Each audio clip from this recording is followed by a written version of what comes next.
Vizcarra Cornejo. Muy buenas tardes.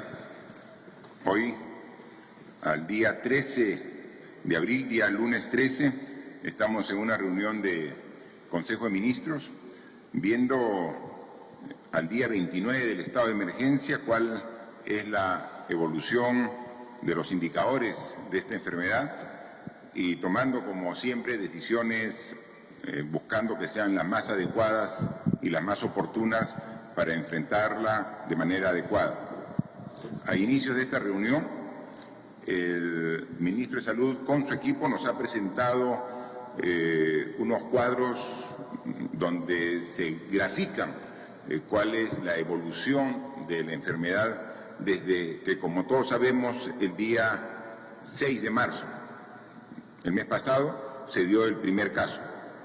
Ahora ha ido aumentando de manera gradual y progresiva y tenemos una serie de indicadores que nos muestran cuál es el resultado hasta la fecha de los esfuerzos que como gobierno, que como Estado y como país vamos logrando en esta enfermedad que afecta a todo el mundo, más de 200 países comprometidos, cientos de miles de muertes, ya han pasado las más de 110.000 muertes, ya está por llegar los 2 millones de casos positivos en todo el mundo, es decir, las características de esta enfermedad que se ha convertido ya en una pandemia que afecta a todos los continentes de nuestro país, no tiene referentes en la historia de la humanidad. Pero aquí estamos poniendo nuestro mayor esfuerzo y vemos que los resultados son satisfactorios, no los óptimos que quisiéramos. Siempre nosotros somos muy claros, cuando hay algo que reconocer de que está mejorando lo decimos, pero también reconocemos de que si el esfuerzo hubiera sido mayor y hubiera comprendido a todos los peruanos, tendríamos resultados aún mejores.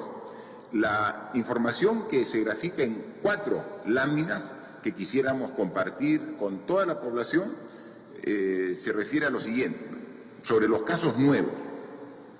Es información importante. El crecimiento diario hasta el día de ayer, 12 de abril. Aquí tenemos que decir que cuando hemos empezado el estado de emergencia, hace exactamente 4 semanas, recuerden que empezamos un domingo, que al día de ayer domingo cumplieron 4 semanas, y que la primera medida que tomamos era para 2 semanas y luego ampliamos hasta el domingo 12, ¿no? Entonces, ayer hubiera terminado el estado de emergencia, pero luego, después de evaluar de manera objetiva las cifras, tomamos la decisión de ampliarlo hasta el domingo 26, ¿no? Y lo relevante es que en esta última semana hemos incrementado de manera significativa el número de pruebas para tener un mayor detalle del contagio y dónde está ubicado. Y yo tengo aquí, por ejemplo, el resumen de los resultados de las muestras hasta el día de hoy. Hasta hoy se han tomado 87.116 muestras. El lunes pasado, exactamente hace una semana, yo reportaba que habíamos tomado 20.414 muestras. Es decir, en 3 semanas habíamos muestreado a 20.000 ciudadanos en nuestro país. Y ahora, en tan solo una semana, hemos muestreado a 67.000 ciudadanos. O sea, más del triple de lo que se hizo en las 3 semanas anteriores. Eso da lugar a que el número de casos positivos aumente, porque estamos tomando una muestra mucho mayor. Y aquí hay que ser claros, el universo de peruanos son 32 millones y algo más. El universo, 32 millones. Si pudiéramos tomar a los 32 millones, sabríamos exactamente cuántos hay en total en todo el país de ciudadanos contaminados con el COVID-19. Eso no se puede hacer, ni aquí ni en ningún país del mundo es factible hacer. Entonces hay que hacer muestras. La muestra que hemos usado nosotros de manera representativa de los 32 millones de peruanos en las 3 primeras semanas era más o menos de 1.200 ciudadanos por día. Esa era la muestra. Los expertos nos dijeron que era una muestra muy pequeña. Hay que aumentar la muestra. ¿A cuánto? A 12.000 peruanos y peruanas que sean muestreadas por día. Teníamos que elevar de 1.000 a 12.000. En esta semana hemos comenzado y hemos primero 8, 9 y ahora 10.000. Entonces ahora tenemos que en esta semana los 87.000 ciudadanos muestreados de manera acumulada nos arrojan 77.000 pruebas negativas, 77.382, y como positivas 9.784. Entonces vemos que hay un incremento significativo desde la semana pasada porque hemos aumentado 67.000 personas que hemos muestreado. Sin embargo, aquí vemos, y ahora sí nos referimos a las curvas, que de los casos nuevos que se vienen registrando, del 21% que teníamos previsto, hemos bajado al 20% de casos nuevos. Y la curva, que tenía una tendencia y una proyección a esta línea punteada, hemos logrado a partir del día 16, es decir, a la mitad del periodo que estamos evaluando, una tendencia a la baja.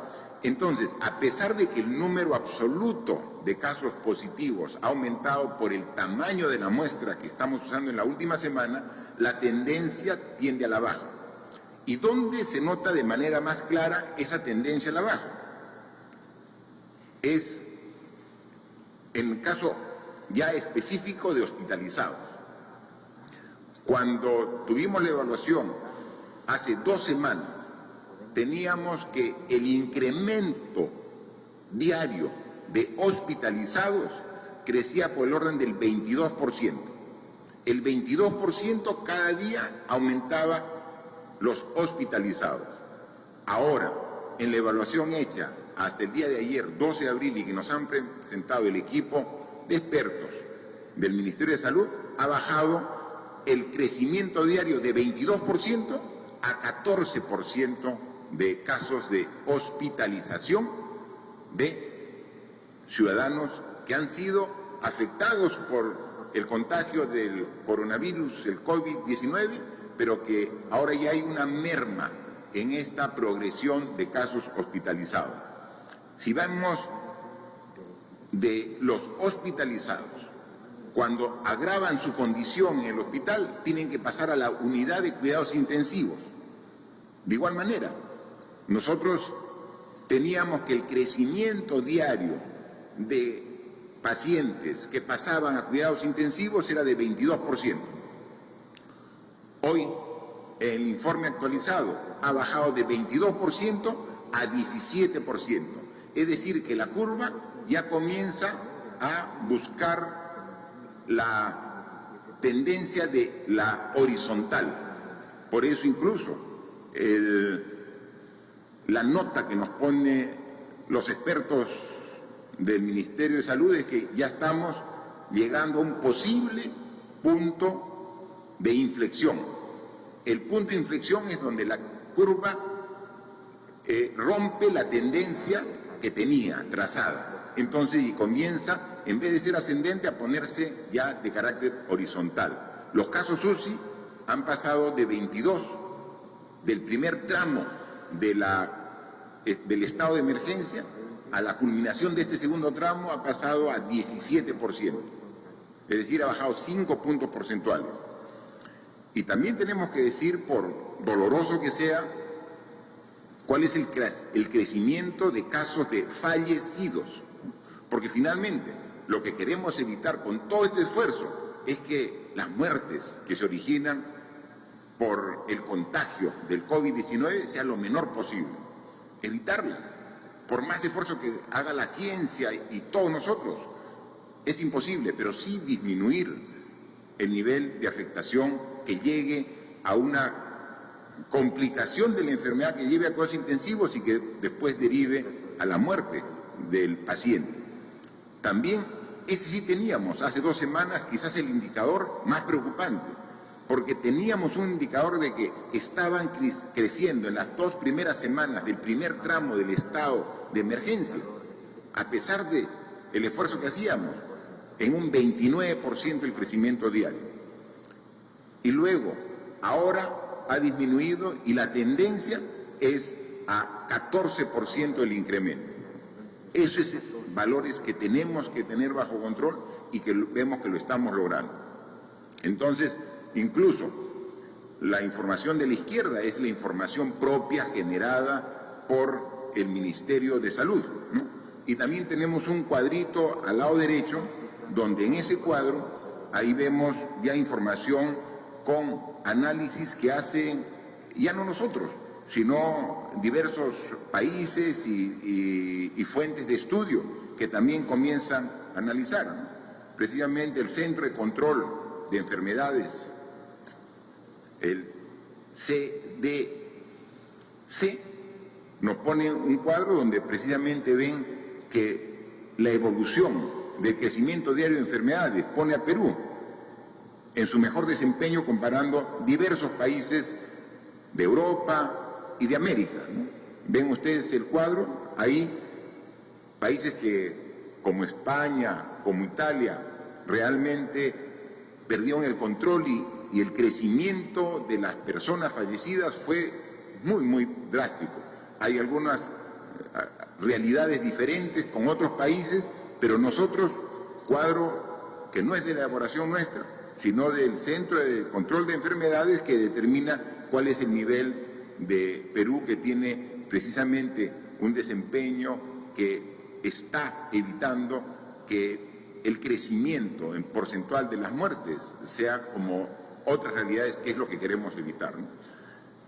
Eso es la información a manera de diagnóstico de estas 4 semanas de estado de emergencia que hemos tenido y que nos permite ver que tienen un efecto positivo las medidas que hemos tomado y que si la tendencia es igual o mejor en estas 2 semanas, permite vislumbrar una salida, como todos esperamos, a partir del día 26 del mes de abril. Obviamente, cuando decimos 26 no significa que el día 27 todo vuelva a la normalidad. Va a ser un proceso gradual para poder ir con un control muy a detalle de actividades, porque todo lo que vamos logrando se podría perder si es que se abre para una actividad previa al estado de emergencia. Entonces tiene que haber todavía un trabajo para mantener esto en las 2 semanas que quedan, con algunas medidas que estamos discutiendo aquí en Consejo y se las voy a dar a conocer, y de ahí en adelante una gradualidad para retornar a las actividades que todos esperamos podamos retomar.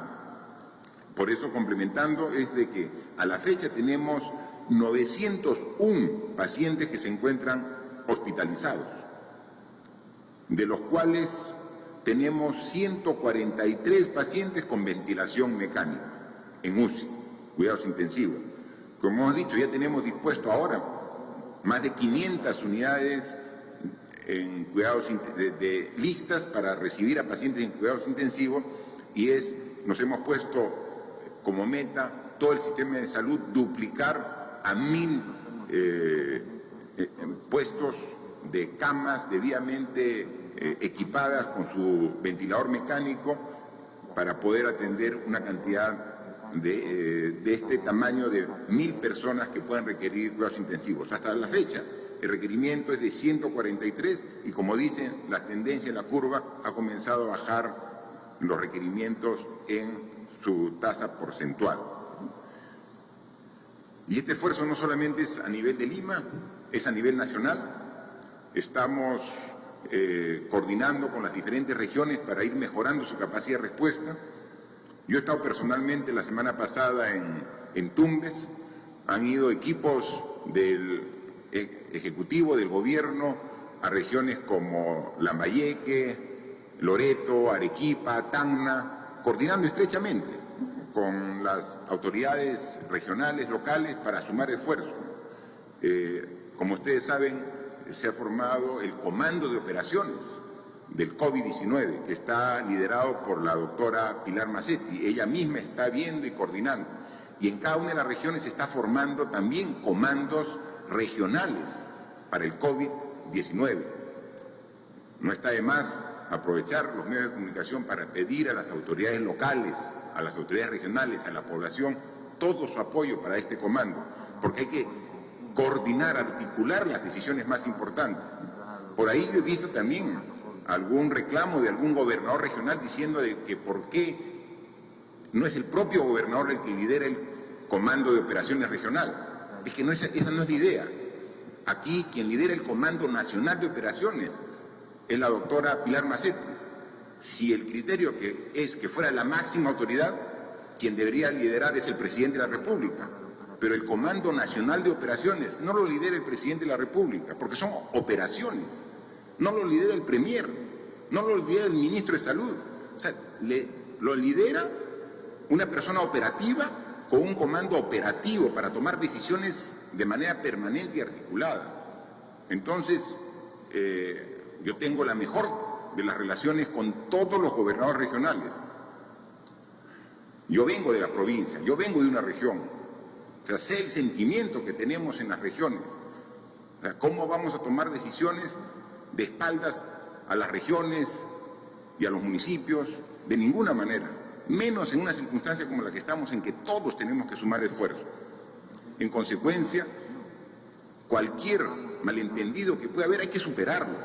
O sea, aquí no hay espacio para la división, aquí tenemos que estar juntos y tenemos que apoyar las decisiones que como gobierno estamos haciendo en bien de toda la colectividad. Así que con la relación de franqueza, de cercanía, de confianza que tenemos y hemos tenido desde el inicio del gobierno con todas las regiones, hay que ratificarla, más aún en un momento de crisis, de emergencia como la que estamos viviendo. Así que seguiremos haciendo este esfuerzo y seguiremos trabajando en todas las regiones del Perú para llegar a estos objetivos.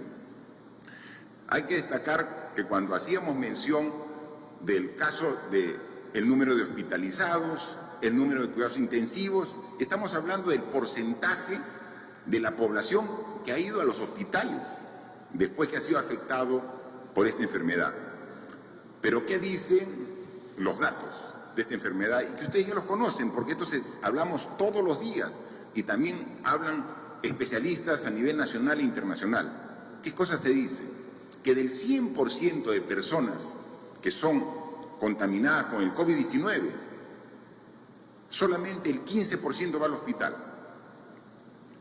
De eso una parte se queda en hospital y parte a cuidados intensivos dentro del hospital. Pero es el 15%. Y el otro 85% que está contaminado, ¿dónde está? Está en sus casas. Porque tienen la enfermedad, pero o no tienen síntomas, o tienen síntomas muy leves.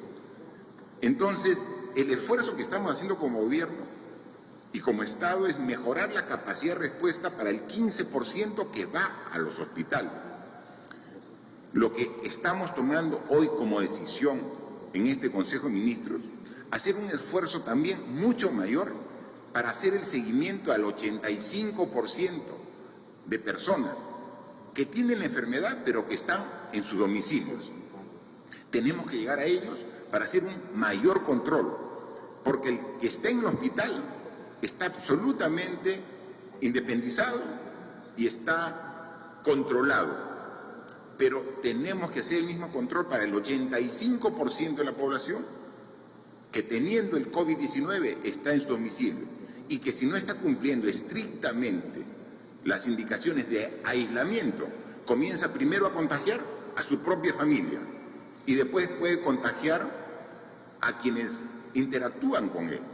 Entonces tenemos que hacer un control y seguimiento más adecuado y estamos formando una comisión multisectorial, donde está el Ministerio de Salud, siempre con la presidencia del Consejo de Ministros, pero con un apoyo grande de soporte de las Fuerzas Armadas para hacer el control y monitoreo de este 85% de la población para que se evite que el contagio continúe de manera comunitaria dentro de la zona aledaña.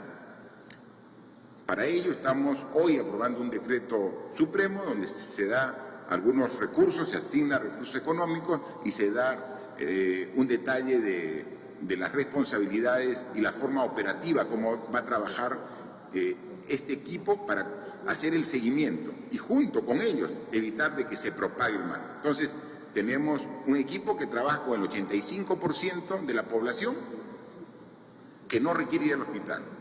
Y obviamente todo el sector de salud está poniendo su máximo esfuerzo para tener la mejor respuesta al 15% que sí tiene que ir al hospital, para que después que la superen puedan ir tranquilos a sus casas una vez que se les da el alta hospitalaria, como hemos visto, que solamente hoy tenemos más de 400 de alta hospitalaria y tenemos mucho más de 1000 de alta de pacientes que ya superaron la enfermedad desde su domicilio.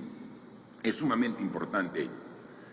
Luego también manifestar que ya hemos aprobado aquí un decreto supremo que seguramente más tarde se publicará o si no mañana, para lograr tener mayores herramientas para el cumplimiento de lo que hemos establecido como gobierno, de que hasta que culmine el estado de emergencia el día 26 de abril solamente pueda salir una persona por familia, siempre y cuando sea estrictamente necesario, porque seguimos viendo aglomeraciones mayores a las que establecen las condiciones para poder controlar el contagio.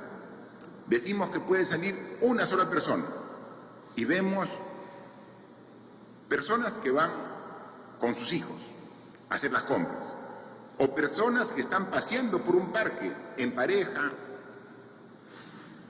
cuando debería salir solo una persona. Todos esos formas de infringir las disposiciones que damos son potenciales formas de contagio. Y bueno, después de 4 semanas creo que debemos ser más estrictos.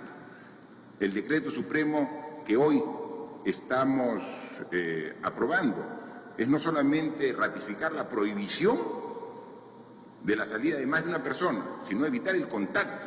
O sea, no es que salgo con mi enamorada, no es que salgo con mis amigos para una pichanguita de fulbito, no, o salgo y me encuentro en el supermercado para hacer un poco de vida social. Estamos atentando contra el esfuerzo que estamos haciendo para bajar esa curva que vemos que está bajando, pero que tenemos que bajarla aún más. Entonces, ahora la sanción con el decreto es con una multa. O sea, bueno, pues, quien no incumpla será merecedora de una multa. Hoy, en el transcurso del día, vamos a dar la aprobación a este decreto supremo y mañana tendrán los detalles porque estamos precisamente en todo este proceso. Vamos a también hacer un esfuerzo. Hemos visto que de manera muy operativa y voluntaria algunas instituciones o algunas tiendas han hecho para asegurar el distanciamiento social necesario en esta época de epidemia que estamos viendo en el Perú y el mundo. Han hecho círculos en el suelo, distanciados cada metro, para que cuando vamos a entrar a alguna tienda o vamos a hacer algún trámite, tengamos que respetar. Eso que se ha hecho de manera voluntaria también tiene que ser de manera obligatoria, o sea, tenemos que hacerlo en todos los espacios. Y estamos también aquí viendo, conversando con el ministro de Agricultura, para que hacer un esfuerzo aún mayor de coordinación con los alcaldes principalmente, que son los que tienen la responsabilidad de los mercados, para mejorar también las aglomeraciones que hay en los mercados. Son responsabilidades de los propios municipios, los gobiernos locales, pero ahí vamos juntos a hacer un esfuerzo como partimos la oferta en un mercado en 2 o 3 alternativas para que la población no vaya a un solo centro de abastos y pueda estar en 2 o 3 para que pueda disminuir la aglomeración. Es decir, los resultados que hemos visto en las curvas son buenos, pero todavía pueden ser mejores porque nos falta aún el compromiso de las personas que están incumpliendo en desmedro de toda la gran mayoría de la población que sí está poniendo todo su esfuerzo para cumplir. Hoy también hay que manifestar que hemos aprobado ya la versión final de un decreto de urgencia en materia laboral. Es en materia laboral que es sumamente importante. Lo hemos dicho, el daño de esta enfermedad es tremendo en toda la humanidad. Afecta a la salud, afecta a la vida, afecta a la economía, afecta también el trabajo de muchas personas. Y dentro de esa cruda realidad de afectación, nosotros tenemos que dar propuestas concretas de cómo, ante esa realidad que no se puede evitar, que estamos viendo en diversas partes del mundo, es el nivel de afectación en la mano de obra de diferentes tipos de actividades. Entonces nosotros estamos aquí con mucho esfuerzo trabajando una propuesta que hoy la hemos aprobado en materia laboral. Yo quisiera que dos ministras nos den un poco de detalle al respecto, porque ellos conocen más el tema por ser su especialidad. La ministra de Trabajo y la ministra de Economía. La ministra de Trabajo, el esfuerzo que estamos haciendo para que, ante la gravedad de la situación, podamos no desamparar a los trabajadores.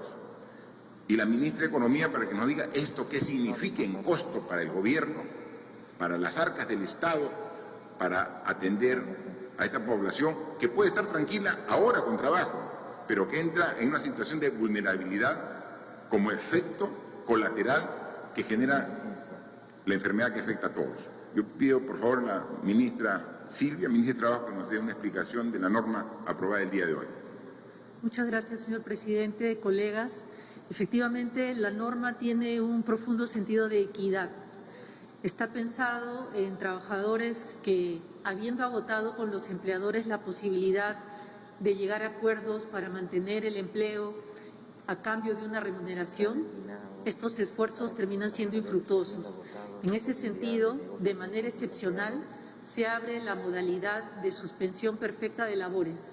Es una modalidad que ya el ordenamiento laboral contemplaba, pero lo excepcional y además lo favorable en coyunturas como esta es que esta modalidad viene acompañada de ingresos para los trabajadores que representan un paliativo a la situación que el presidente ha descrito bastante bien.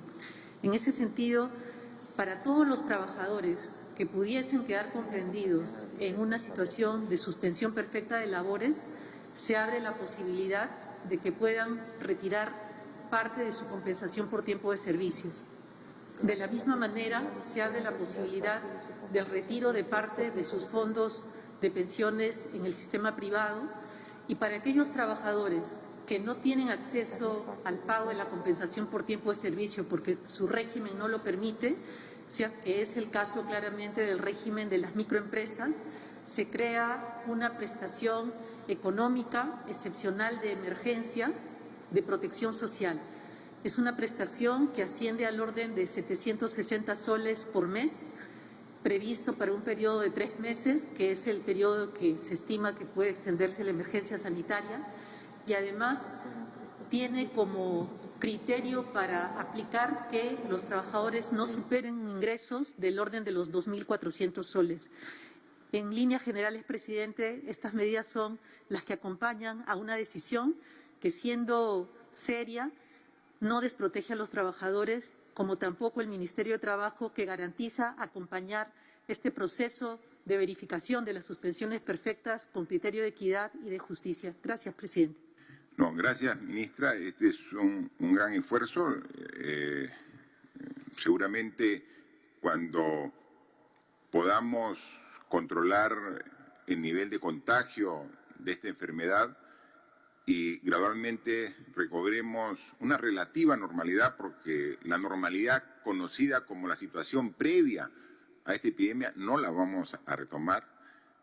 Nuevamente, también tenemos medidas muy ambiciosas para generar un dinamismo económico para que luego las propias empresas puedan trabajar no solamente a la misma capacidad previa, sino aún mayor, y requieran una mayor cantidad de puestos de trabajo. Pero en ese hay un periodo que definitivamente va a haber una afectación que estamos como gobierno poniendo todo el esfuerzo para atender y no dejar de lado a los trabajadores. Ministra de Economía, por favor, ¿cuál es el esfuerzo económico que como gobierno estamos haciendo? Gracias, presidente. Para complementar a la ministra Silvia, efectivamente, el gran esfuerzo del Gobierno es para proteger el vínculo laboral de los trabajadores y para eso tenemos que preservar a las empresas. El costo de las medidas que la ministra Silvia ha detallado, como saben, una vez que se aplica la modalidad de suspensión perfecta, primero se tiene posibilidad de acceder a los ahorros privados de los trabajadores a través de su CTS o de las AFPs. Eso está estimado en ahorros privados de aproximadamente 500 millones de soles. Y luego, como lo dijo la ministra, en el caso de los trabajadores de las MIPES, nosotros daremos un subsidio por 3 meses por un monto de 760 soles mensuales, con un costo estimado de 652 millones de soles, que es, según estas proyecciones, lo que estaríamos destinando. De manera adicional, también vamos a garantizar que durante este periodo de suspensión perfecta los trabajadores cuenten con e-salud, cuenten con cobertura de salud. Y en la medida que hay algunos trabajadores que no cumplen con los requisitos para el periodo de latencia, nosotros como gobierno vamos a destinar al menos 92 millones de soles para garantizar que todos los trabajadores, sin excepción, durante el periodo de suspensión perfecta, mantengan su cobertura de salud. De la misma manera, sabiendo que hay trabajadores que están próximos a jubilarse, no queremos que este periodo de suspensión perfecta les afecte, así que también la ONP va a reconocer, para los trabajadores próximos a jubilarse, va a reconocer los 3 meses de aporte. Es decir, el esfuerzo fiscal de esta primera medida es aproximadamente 700 millones de soles. Asimismo, presidente, también quisiera complementar con la medida de liberación de algunos fondos de pensiones. Como le hemos dicho antes, durante este periodo excepcional estamos tomando decisiones excepcionales. En el caso de las AFPs, estamos beneficiando a 3 grupos de trabajadores con la medida. La primera tiene que ver con los trabajadores que acceden a la suspensión perfecta, como lo dijo la ministra Silvia. Ellos podrán retirar 2.000 soles. Luego hay un segundo grupo de trabajadores donde de cierta manera ampliamos la medida aprobada algunas semanas. ¿Qué implica esta medida? Que los trabajadores que han dejado de aportar en los últimos 6 meses también puedan acceder a su fondo de pensiones por 2.000 soles, a su fondo privado de pensiones. Esto beneficiaría aproximadamente a 500.000 trabajadores y se podría tener un acceso a al menos 700 millones de soles. Y hay un tercer grupo. El primer grupo entonces es los que entran en la suspensión perfecta. El segundo grupo son los que han dejado de aportar en los últimos 6 meses, que se complementa a la medida aprobada. Y hay un tercer grupo. Considerando también a los trabajadores más vulnerables, se va a autorizar a que los trabajadores con sueldos menores a 2.400 soles puedan retirar en 2 armadas de 1.000 soles cada una, hasta 2.000 soles en los próximos 2 meses. Esta medida va a beneficiar aproximadamente 1.9 millones de trabajadores por un costo aproximado de 3.400 millones de soles. Todas las medidas, entonces, que estamos aprobando en este nuevo decreto de urgencia van a beneficiar en temas de acceso a fondos de las AFPs a 2.4 millones de trabajadores con un impacto estimado de 4.229 millones de soles. Gracias, presidente. Bien, ministras, ahí en esta norma, como se ha explicado también, se está considerando un artículo para ampliar la posibilidad de retiro de los depósitos de las AFPs, los fondos privados de pensiones. Nosotros ya en una norma anterior permitimos, a través de un decreto de urgencia, que los trabajadores que ya no estén laborando, que no estén en planilla, puedan retirar hasta 2.000 soles. Pero era si tenían más de 6 meses sin aportar a la AFP. Ahora, la norma que hoy está aprobada, pueden retirar todos los trabajadores que hayan dejado de laborar, así hayan dejado de laborar hasta el último mes. Si tienen menos de 2.000 soles como aporte, pueden retirar todo. Y si tienen más de 2.000 soles en aporte, pueden retirar hasta 2.000 soles. Eso es si no están trabajando. Pero los que están trabajando y siguen en planilla, si su sueldo es hasta de 2.400 soles, pueden también retirar 2.000 soles de sus aportes a la AFP. ¿Qué quiere decir esto? La primera norma que dimos en un decreto de urgencia anterior alcanzaba y beneficiaba a 3.077.000 aportantes al Fondo de Pensiones. Con esta norma tenemos más o menos incorporados a ese beneficio alrededor de 2,5 millones de aportantes más del sistema privado de pensiones. Entonces, son 5,5 millones de personas que pueden retirar hasta 2.000 soles, que son los que realmente necesitan. Sabemos que los aportantes al sistema privado de pensiones son más o menos 6,5 millones. Entonces, 1 millón, que son los que están trabajando y que ganan más de 2.500 soles mensuales o 2.400 soles mensuales, son los que ellos por el momento no tendrían esa facilidad. Así que estamos haciendo este esfuerzo. Eso significa una autorización de un retiro del Fondo de Pensiones del orden de entre 8.500 a 9.000 millones de soles para que puedan también ser un alivio en este momento difícil por la cual todos estamos pasando. Manifestar hoy día también es ya la segunda semana de las clases remotas que hemos establecido en el Ministerio de Educación. El inicio fue bastante auspicioso. El lunes, martes, miércoles, la semana pasada. Luego se interrumpió precisamente por los días de jueves y viernes santo, ¿no? Pero hoy se retoma con más fuerza porque también la Asociación de Medios está colaborando también con 1 hora de su programación para dar los contenidos que requiere. No dudamos que esto va a ir mejorando gradualmente. Vamos a hacer el esfuerzo de llegar a toda la población estudiantil de inicial, primaria y secundaria para que puedan acceder a sus conocimientos que también ellos lo reclaman. Sabemos que en algunos casos en particular va a haber mayor dificultad que en otros, pero para eso estamos, para encontrar la solución a las dificultades. Hay que tomar en cuenta que es claro que para salir de esta enfermedad necesitamos el distanciamiento social y donde más acercamiento social son precisamente en las escuelas. Entonces, todavía es una de las actividades que va a demorar en retomar su actividad normal presencial, pero como queremos no castigar a los alumnos con la falta de conocimientos, es que estamos a través del Ministerio de Educación haciendo todo el esfuerzo para llegar a este objetivo. Se han adquirido una serie de materiales necesarios para poder combatir esta enfermedad. Por ejemplo, se han hecho algunas adquisiciones también aquí en Brasil ante la dificultad de la entrega de los proveedores. Se ha dispuesto que un avión de la FAP vaya directamente a Brasil a traer este tipo de materiales que son tan necesarios y tan importantes para el Ministerio de Salud.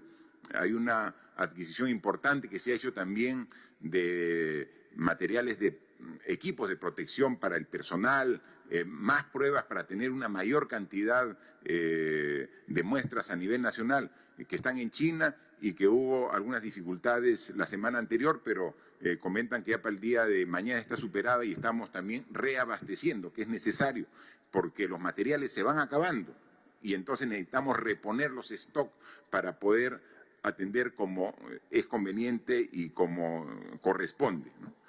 Como ustedes pueden apreciar, después de 4 semanas tenemos que hacer una evaluación que hoy día se las hemos presentado y siendo esta evaluación objetiva, nos permite avisorar de que si reforzamos nuestro comportamiento en estas 2 semanas, si cubrimos los espacios que tenían todavía espacio de mejora, podemos lograr el objetivo que nos hemos propuesto. Depende de todos. No es que hayamos superado esta enfermedad, no, estamos todavía en pleno proceso. El esfuerzo de todos los peruanos rinde sus frutos, pero todavía no hemos cumplido la meta. O sea, si alguien se confía con una tendencia a la baja en las curvas de hospitalización, de cuidados intensivos o de letalidad, entonces el efecto sería contraproducente. Aquí la intención es siempre hablar con la verdad a la gente, a la ciudadanía, como siempre lo hemos hecho. Sí, hay una mejora en la tendencia en la curva, pero estamos lejos de lograr el objetivo. Y son claves estas 2 semanas. Por eso estamos tomando decisiones en conjunto para poder controlar a los que den positivo, pero mucho más intensamente. Por eso vamos a poner multa a los que no cumplan lo que está dispuesto por las normas y lo que hemos dado en las anteriores disposiciones que hemos hecho llegar. Entonces, si logramos todos reforzar nuestro comportamiento, mejorar el nivel de responsabilidad de todos los peruanos, yo estoy seguro que vamos a vencer de esta situación tan complicada por la que está pasando todo el mundo y nosotros también. Pero tenemos la fortaleza, tenemos la convicción, tenemos la voluntad de encarar este enorme reto que estamos trabajando juntos y que con una visión nacional que es importante, porque si bien el virus llegó por Lima, ahora está en todo el país y la respuesta tiene que ser así en todo el país, con responsabilidad. Problemas hay, por supuesto. Ahora uno de los problemas que tenemos es que hay grupos de personas importantes, de ciudadanos, que son de Piura y están en Lima, que son de Junín y están en Huancavelica, que requieren retornar a su región de origen y entonces esperaron 15 días. Han esperado 15 días más y ahora nos llegan documentos, nos llegan pedidos, permítanos regresar, tómennos la prueba de que estamos bien, pero queremos llegar. Entonces, eso es uno de los problemas que tenemos que analizar ahora. Pero como tenemos que trasladar gente dentro del mismo territorio, porque las fronteras están cerradas hacia los países vecinos, tenemos que conversar con las autoridades regionales y locales para buscar un mecanismo para que por humanidad también podamos ver que las personas, con la seguridad del caso, puedan regresar a su seno familiar. Son tareas, son problemas que se presentan, pero estamos aquí para resolverlos, con voluntad, con responsabilidad, con entrega, como tenemos que hacer los que queremos a nuestro país.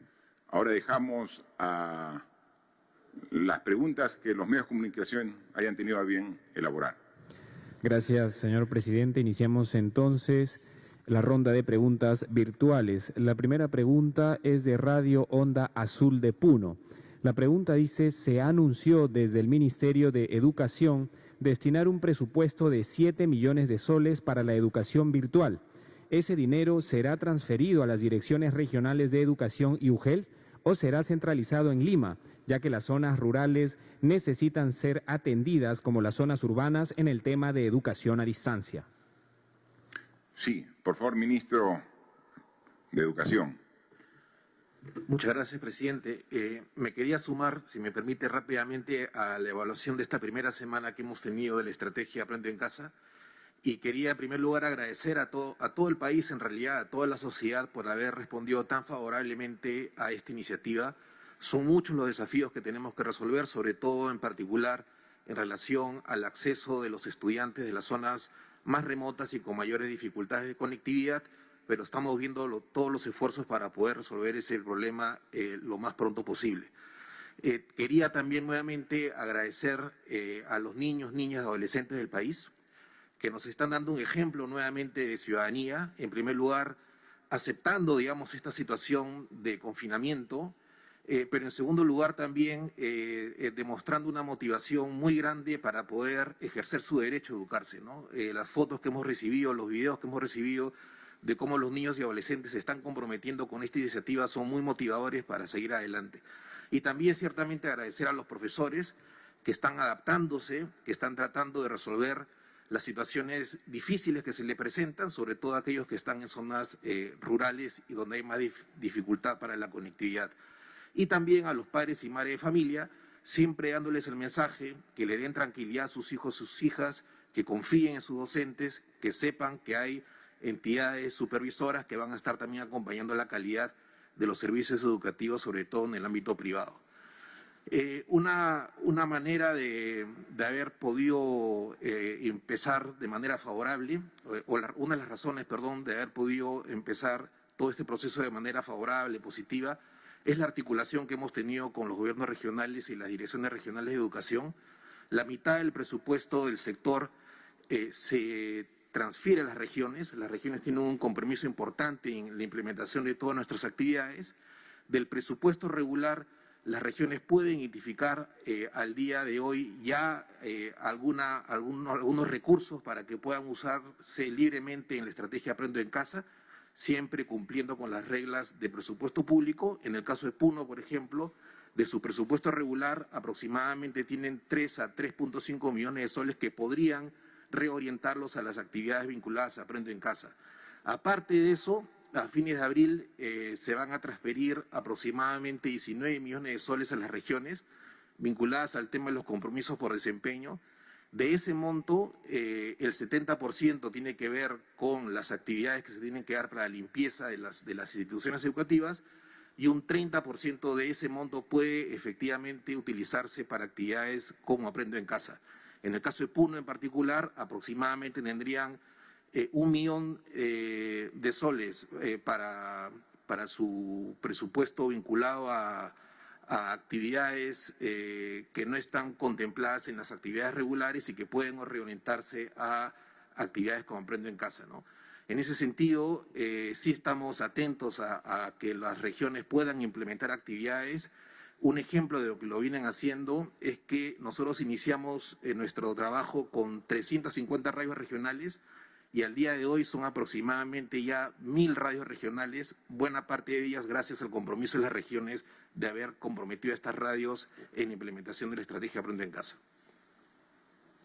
Gracias, ministro, por favor.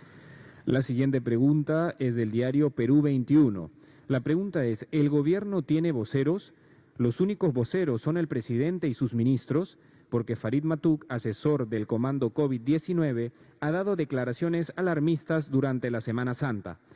En otros países, la cuarentena se ha extendido para personas vulnerables, niños, adolescentes y ancianos, pero los jóvenes adultos salen en horarios distintos para trabajar. ¿Podríamos esperar eso a partir del 26 de abril? Por favor, ministro de Salud. Muy buenas tardes. En relación con las declaraciones del profesor Farid Matuk, él las ha tenido antes de ser miembro del equipo de prospectiva del Ministerio de Salud, las tiene ahora y seguramente las mantendrá en el futuro en su calidad de ciudadano de este país. Ello no representa la voz oficial del gobierno. La voz oficial del gobierno es la del presidente de la República y del sector es la del ministro de Salud y en el caso del comando COVID de la doctora Massetti. Valoramos, sin embargo, las opiniones tanto del profesor como de otros profesores y profesoras, científicos sociales, estudiosos de estos temas, porque, como lo hemos repetido en varias oportunidades, recogemos los conoceres, los saberes, las experiencias para poder orientar la toma de decisiones de política pública que aquí se discuten. Gracias, ministros. Efectivamente, de eso se trata, ¿no? Aquí somos un gobierno que toma sus decisiones de manera articulada, tomando en cuenta las particularidades de cada uno de los sectores, que toma en cuenta también las diferencias que existen entre diversas regiones de nuestro país que requieren también decisiones particulares. Entonces, como tal, tenemos una línea clara de acción que la conduce el presidente con su Consejo de Ministros. Entonces, si estamos en un tema de salud, hay una línea clara de vocería, ¿no? El presidente del Consejo de Ministros y el ministro del sector, en este caso es Salud. Para los casos operativos es la doctora Pilar Massetti, quien es la presidenta de un comando operativo y que a la vez tiene sus comandos equivalentes en las regiones. Entonces, eso es claro. Si el tema es de seguridad, para eso tenemos la voz y la vocería del ministro del Interior, ¿no? En temas educativos, el ministro de Educación, en temas de atender a las poblaciones vulnerables, está el Ministerio de la Mujer y Poblaciones Vulnerables, como también el Ministerio de Desarrollo e Inclusión Social, y cada quien interviene con mucha claridad sobre el esfuerzo que estamos haciendo para poder superar esta situación tan compleja y difícil. Así que estamos trabajando todo ello. Si algún profesional de diferentes especialidades opina, es reconocida su opinión, ¿no? Pero finalmente las decisiones se toman aquí, en este espacio, con el informe de las comisiones creadas para tal fin. Así que todas las opiniones que se den son bienvenidas, pero las oficiales son las que tienen los ministros y los responsables de las comisiones que claramente han sido creadas para enfrentar de manera clara y directa el embate de esta enfermedad. En la siguiente pregunta, el diario Expreso y el diario Correo de Tacna, ambos denuncian casos de corrupción en los sectores de la Policía Nacional del Perú respecto a la compra de equipos de protección personal y hasta de botellas de agua, específicamente en la región policial Lima, y preguntan qué medidas se están tomando para sancionar y prevenir estas irregularidades. Y respecto al sector salud, sobre la compra de ventiladores con precios cuestionados y hasta triplicados, como en el caso de los ventiladores que compró el MINSA en Tacna para el hospital de Ate. Bien, al respecto vamos a ser absolutamente claros.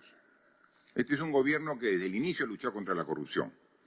Y es un gobierno firme y categórico para cumplir ese objetivo.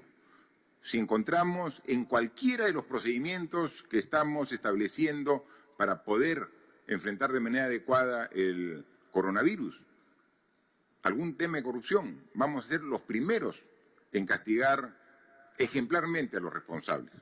En el caso específico de esta información sobre la compra de unos respiradores mecánicos que se habría hecho para el hospital de Ate.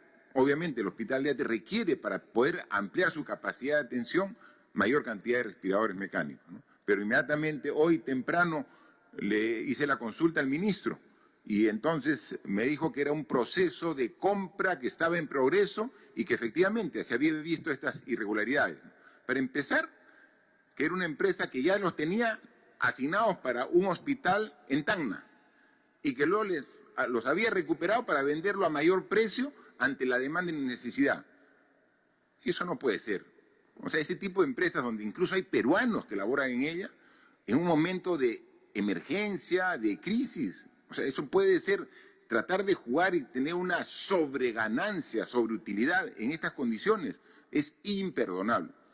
He dispuesto al ministro para que esa compra, o sea, se deje sin efecto. O sea, de ninguna manera podemos nosotros avalar un aprovechamiento mercantilista en una situación de emergencia, ¿no? Sabemos que los precios de los productos, los equipos, los implementos han subido de precio por la alta demanda. Y entonces ahí estamos en un esfuerzo no solamente dentro del país, sino con las necesidades de todos los países para poder adquirir. Pero eso de que un bien que ya estaba asignado a una región con un precio específico se lo retire para subirle el precio, o sea, eso es inaceptable y no vamos a permitirlo, ¿no? Sobre los detalles, a ver si nos puede dar un poco mayor de ampliación el propio ministro de Salud. Efectivamente, señor presidente, y gracias por permitirme ampliar en el tópico. Efectivamente, nosotros identificamos estas y otras prácticas en diferentes niveles en el Ministerio de Salud, desde lo pequeño hasta estas compras de ventiladores. Para lo pequeño nosotros hemos desarrollado ya una estrategia para evitar el robo sistemático de los equipos de protección personal que se están dando prácticamente en todos los hospitales del país, y es un robo sistemático, cotidiano, que nos está debilitando en nuestro accionar. Para eso se han conformado, se están en proceso de conformación los comités de profesionales de esos hospitales y de trabajadores de esos hospitales para vigilar el uso adecuado de esos equipos. Pasa lo mismo con las pruebas rápidas, que el día de ayer, gracias a la intervención de la Policía Nacional, se pudo intervenir una práctica también de robo de las pruebas rápidas. Como usted ha dicho, señor presidente, estamos vigilantes de que el uso de los recursos públicos sea el adecuado. En este caso en particular, nosotros hemos enfrentado igual en el mercado, según las referencias de este proceso de compra, un incremento sustantivo de los precios, pero en todos los ofertantes. Se identificó a esta empresa como la que tenía el menor precio del mercado y la entrega en el menor tiempo posible.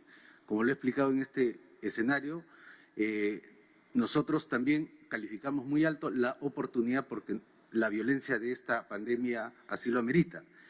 En términos de oportunidad y de precio, se eligió esta empresa. Sin embargo, en el proceso tuvimos la denuncia de que estos productos habían sido trasladados de otra parte del país y ya habían sido pagados en esa otra parte del país. Nos estaban revendiendo este producto. Entonces, amparados adicionalmente, no solamente en su indicación de que pase a manos de la Procuraduría, amparados en los decretos que nosotros hemos aprobado, estos productos, como ya han sido pagados, estamos evaluando la posibilidad de seguir utilizándolos porque nosotros tenemos la capacidad de mover implementos hospitalarios de un lugar a otro del país, allí donde más se requiera, y que es lo que hemos venido haciendo en el caso del INEN, soportando o apoyando a Tumbes y en otras regiones. Muchas gracias, ministro, pero hay que tomar en cuenta, y eso lo conoce perfectamente el Premier, que algunas formas de corrupción no se presentan solo en el Ministerio de Salud, también puede estar en otro sector, y tenemos que responder así con la misma fuerza y energía para que de encontrar algún aprovechamiento de esta situación de emergencia por algún funcionario, algún empleado público, o sea, ser categóricos en la respuesta y ejemplares en el castigo de estos casos de corrupción, especialmente en una situación tan difícil para todos los peruanos. Por favor. Gracias, señor presidente. Para culminar esta ronda tenemos la pregunta de la Asociación de Prensa Extranjera en el Perú, APEP. La pregunta dice: los profesionales médicos de la comunidad venezolana en Perú han ofrecido colaborar para frenar la propagación del virus. ¿Están evaluando incorporar estos migrantes profesionales en momentos en que escasean médicos y enfermeras, sobre todo para atender zonas alejadas del país? ¿Cuál es la respuesta del gobierno ante pedido del gremio empresarial CONFIEP de tener manos libres para despedir a los trabajadores, suspender las licencias pagadas y hasta postergar el pago del fondo de desempleo llamado CTS debido a la crisis por la emergencia?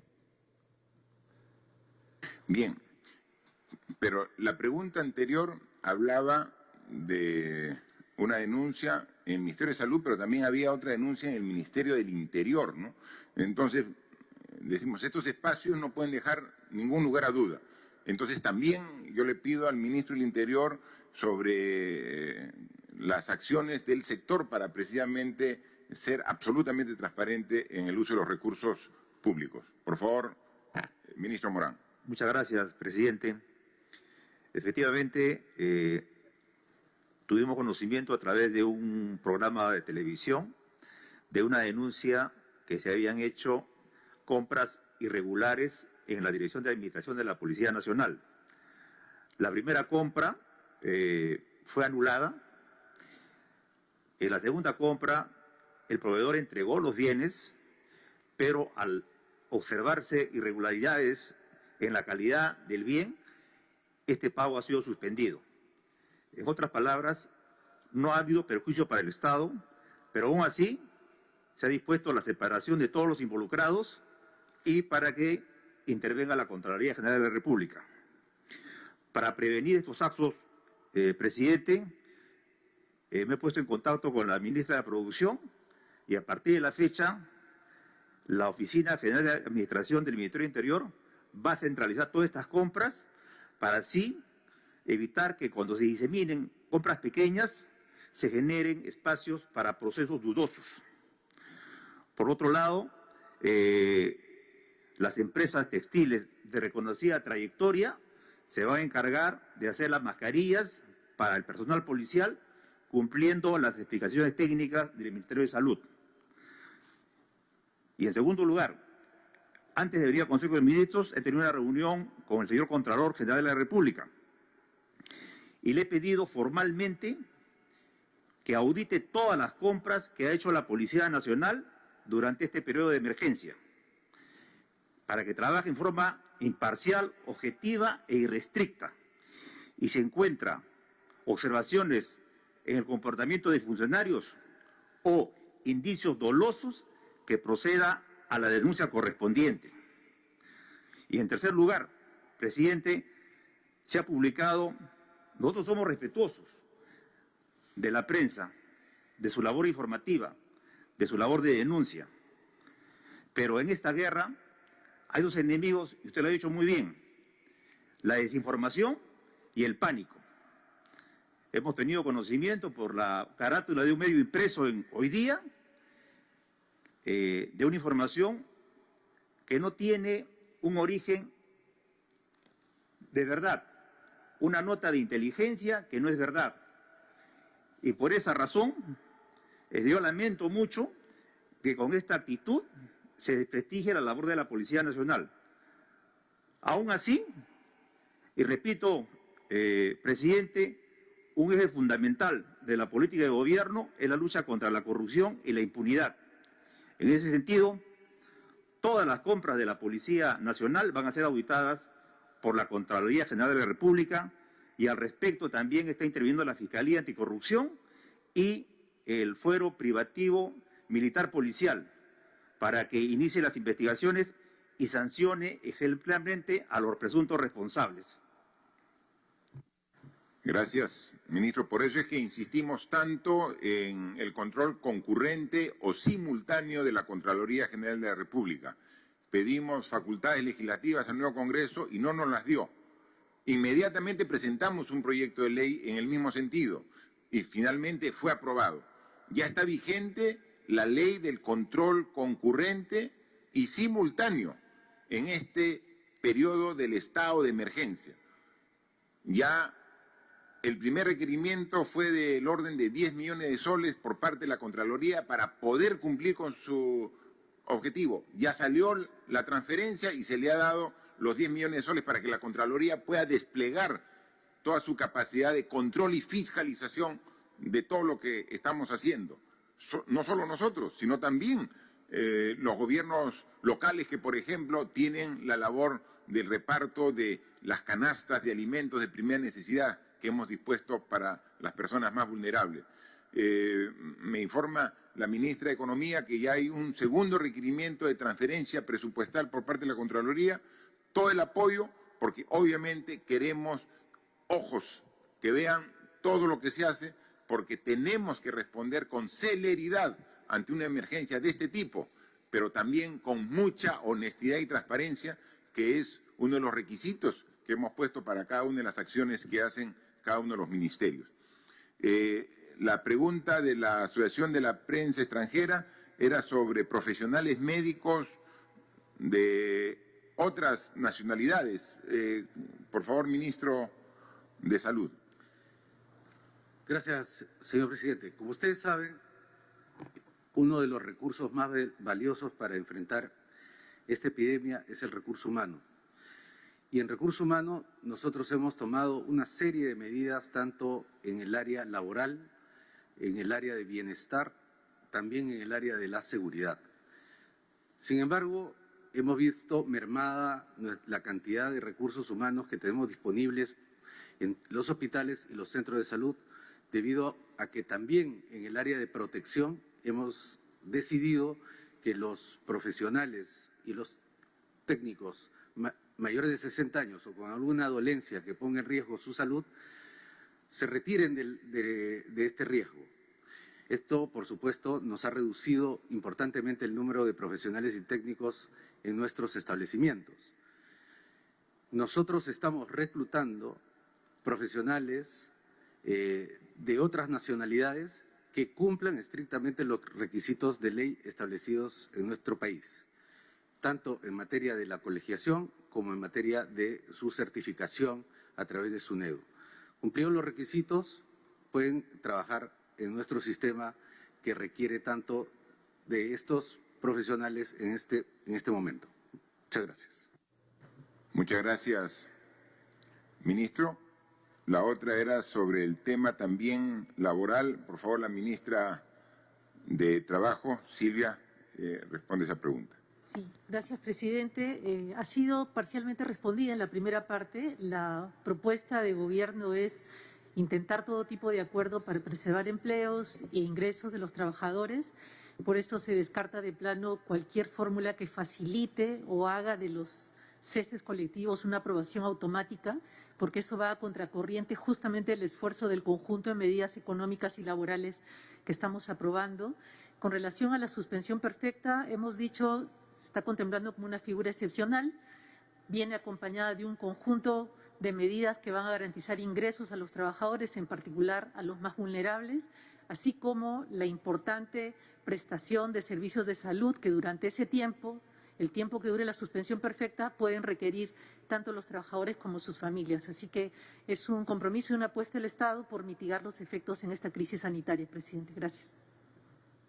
Sí, por favor, Premier, complementa la respuesta. Sí, presidente, gracias. Inicialmente, cuando como gobierno determinamos el estado de emergencia y la cuarentena, se dispusieron algunas medidas de carácter laboral. La primera, obviamente, era el trabajo remoto y la segunda era licencia con goce de haber. Pero estaba predeterminado para un periodo de 15 días. Ahora estamos ya iniciando una tercera etapa, que son ya la quinta semana de 6. Y obviamente el contexto de ayer es diferente al día de hoy. Y a efecto de ello, como gobierno tenemos la responsabilidad de actuar y responder especialmente en medidas de carácter sociolaboral. Efectivamente, desde el día miércoles de la semana pasada, a instancia del Ministerio de Trabajo, venimos trabajando una propuesta de carácter laboral respecto a la suspensión perfecta, lo que significa que tenemos que, como gobierno, dilucidar en la defensa del trabajo, pero también en la defensa de la fuente que genera ese trabajo, es decir, buscar un término medio que equilibre. Y justamente esta norma está encaminada a no abandonar al trabajador, sino como Estado y como gobierno responsable darle un soporte y que el trabajador no se sienta abandonado. Esta es una norma que ha evaluado distintos contextos de carácter social, especialmente de índole económico. Y solamente, presidente, para cerrar, en el tema del control concurrente que usted lo ha manifestado, los momentos actuales ponen en evidencia la necesidad de contar con un acompañamiento, especialmente de la Contraloría General, no solamente desde una perspectiva horizontal, o sea, para los sectores públicos, sean los ministerios, sino también vertical, tanto gobierno nacional, gobiernos regionales y gobiernos locales.